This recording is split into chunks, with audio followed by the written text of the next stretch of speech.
Your Excellency, distinguished guests, ladies and gentlemen, all protocols observed. Hamjambo.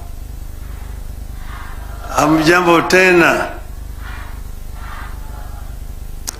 I was telling His Excellency there that you should have started this meeting at 9 o'clock in the morning. This is a very important subject that you don't bring in the afternoon. Most people are tired. But I'm very happy to be here this morning, this afternoon. And let me begin by saluting the people of Kenya who braved a painful struggle, not only to give themselves a new constitution, but also to make the word constitution a popular and a valid subject for discussion in our country. Those who have come of age towards the tail end of the very protracted struggle under this constitution may not believe it. But there was a time when being perceived to be harboring thoughts about a new constitution landed people in jail. I wish to pay unreserved tribute to those citizens of Kenya, the living and the dead, who braved the worst in order that Kenya may get a new constitution. And here, you may remember some of them. The late Masinde Muliro, my father Jaramogi Oginga Odinga, Martin Shikuku, George Ndenge, Ahmed Bamariz, Philip Gachoka, and then my other teams, the Young Turks, Paul Muite, James Orengo, Professor Nyang' Nyong'o, Yua Ger, Toby Manyara, Kitui. And then members of my parliamentary select committee who started the serious process of making a new constitution. One of them, His Excellency the President here. The other one, the son of Anna, the Prime Cabinet Secretary. The other one, Kalonzo Musyoka, Noah Katanangala, the late George Anyona, Martha Karua, those others there. I want to congratulate all of them. There are so many other Kenyans who made it possible for us to have a new constitution. With the proclamation, I want to first say that I want to thank the government and the president for proclamation that has made this day a Katiba Day possible now and into the future. With the proclamation, you have transitioned from fearing to celebrating a constitution. It is my belief that this annual Constitution Day will be an avenue for a robust take on our constitution, what works and what is failing. That was never allowed in the past. I want to encourage Kenyans to engage with this new development now and into the future in the interest of our nation. I'm being very deliberate here in my reference to the nation. It is my firm belief that whatever dreams we choose to pursue, either individually or collectively, we need to have a country first. We must preserve the territory known as the Republic of Kenya first.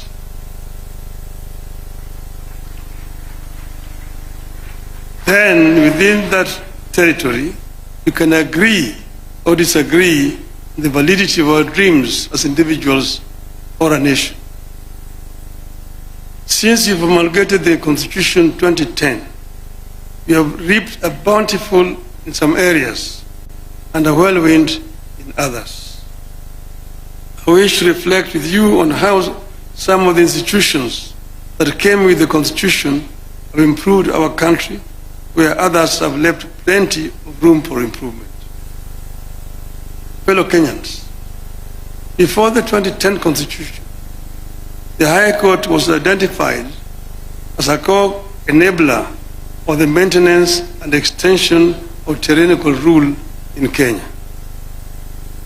Out of that period, you can barely recall any decision of the old High Court that upheld the people's fundamental civil liberties. That is the period in which the Attorney General declared that the President was above the law. And I hope that my sister here will not follow suit. It was the period of constitutional amendment that removed the security of tenure of judges. Since 2010, the Constitution and Human Rights Division of the High Court of Kenya has set itself apart from the Court of Appeal and the Supreme Court as the most effective vanguard of the people's fundamental civil liberties. The Constitution of 2010 came with a stronger mandate for the Auditor General. From an era where the Office of the Auditor General was heard of only once in a year when it published its reports and dumped it in Parliament.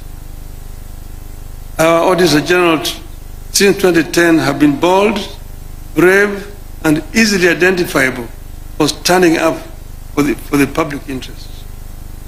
Indeed, the last attempt by the Office of the Auditor General to secure software and equipment to monitor the spending of public finances on a real-time basis ended up with an attempt to arrest the holder of the office, then Edward Ouko, and charge him with corruption. Today, we receive constant and intermittent disclosures of financial impropriety and lack of accountability in government. What we receive is a far cry from what we should be having, but they represent a very drastic departure from what used to be. The Commission for Revenue Allocation also came with the new constitution against the background of a past skewed allocation of natural resources. Since 2010, the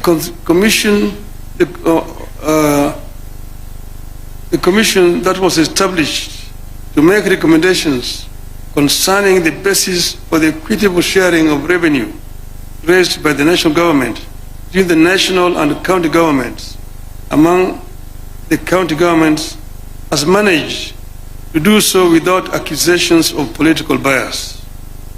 I believe that without the diligent work of the CRA, devolution would have become the single most divisive development in modern Kenya. Ladies and gentlemen, some of the institutions of the 2010 Constitution have let the country down, of course, in my estimation. The National Police Service, in my view, has left us worse off than we were before 2010. Abuse of the right to life, degradation of human dignity, torture and denial of security of person by the police have increased under the watch of National Police Service. While the current effort by the government to compensate victims of protests offers some ray of hope with regard to policing, it may be time for the country to rethink its approach to police reform. Your Excellency, I know that they have done it elsewhere. They did it next door here in Tanzania. In Tanzania, the police are civil. When they come to arrest you, they come and salute and say, "Ndugu, naomba nikushike." And then you say, "Twende."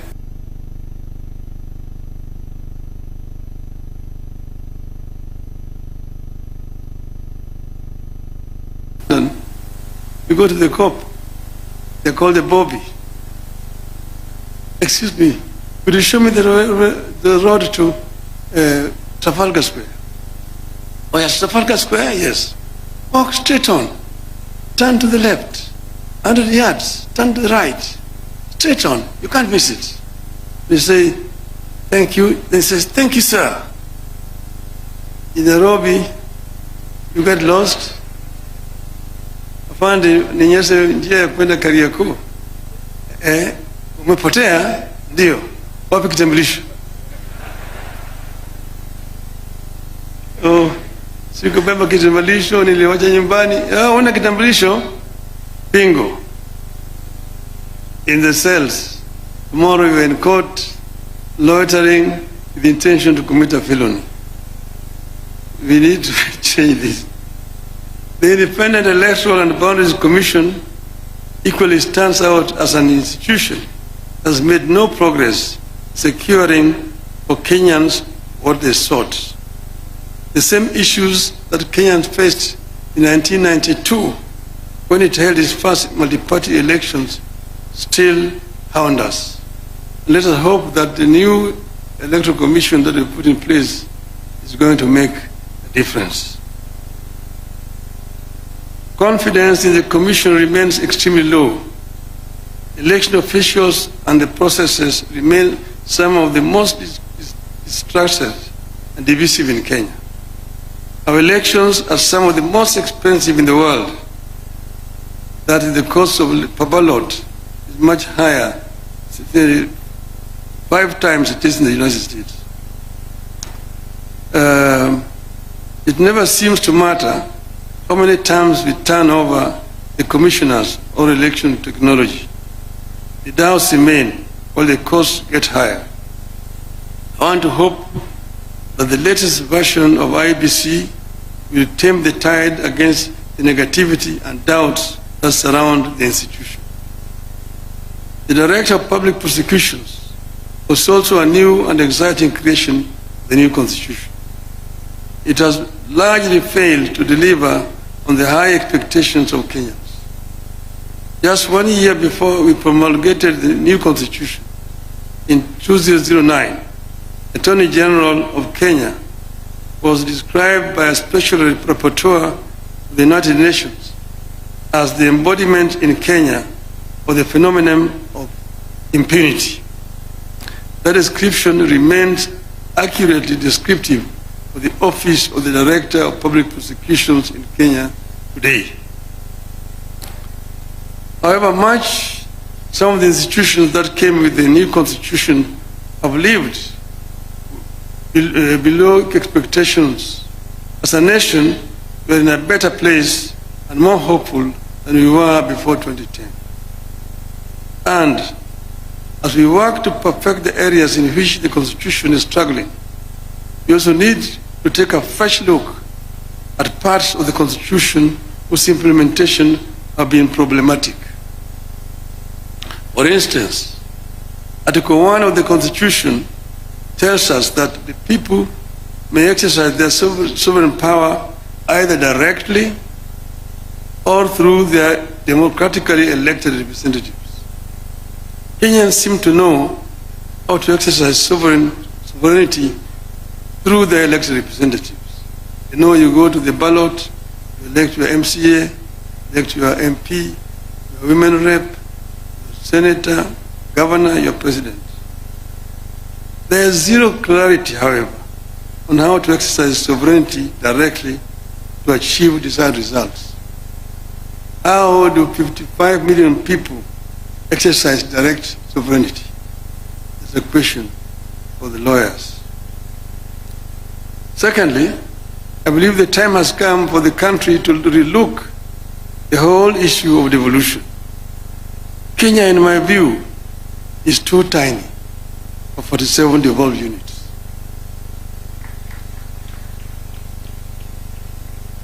We are just 5 short of the United States, which is a continent.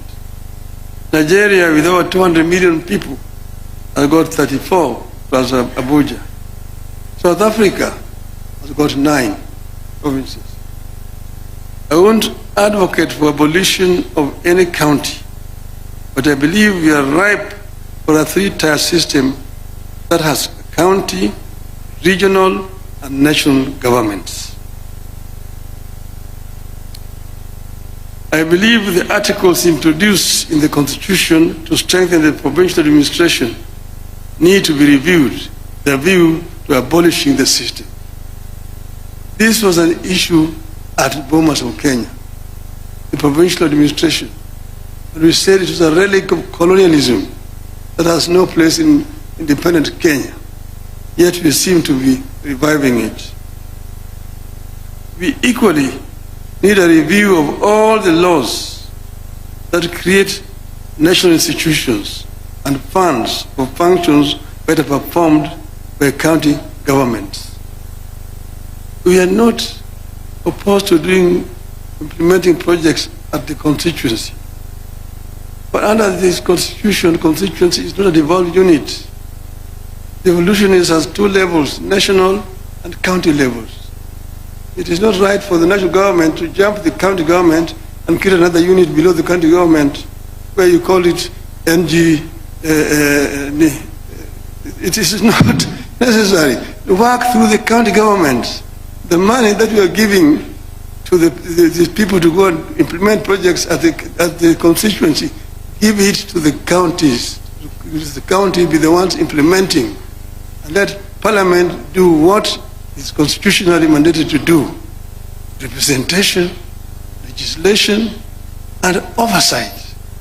Because if you are yourself a contractor and you are a member of Parliament, who is oversighting you?